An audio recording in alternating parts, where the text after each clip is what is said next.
Online gaming platform থেকে প্রেম, তারপরে অপরাধের পথে যুগল, অবশেষে পুলিশের জালে ধরা পড়ল তারা।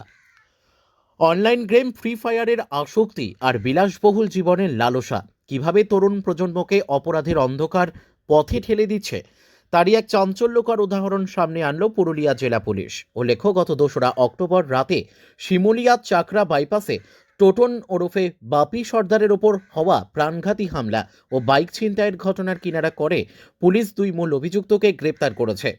প্রসঙ্গত, গত 2রা অক্টোবর রাত 11টা নাগাদ হুড়া থানার হাতিবাড়ির বাসিন্দা টোটন যখন বেকুড়ির দিকে যাচ্ছিলেন, তখন সোনাইজুরি আন্ডারপাসের কাছে দুষ্কৃতীরা তার গলায় ধারালো অস্ত্র দিয়ে আঘাত করে।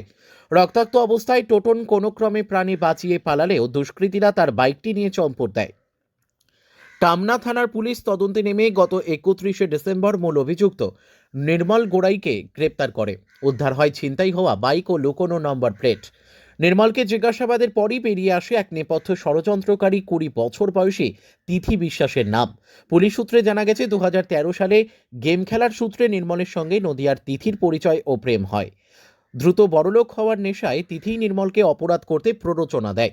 এমনকি ঘটনার আগের রাতে পরিকল্পনা চূড়ান্ত করতে তিথি স্বয়ং পুরুলিয়া আসে এবং ছিনতাইয়ের পর দুজনে মিলেই এলাকা ছাড়ে।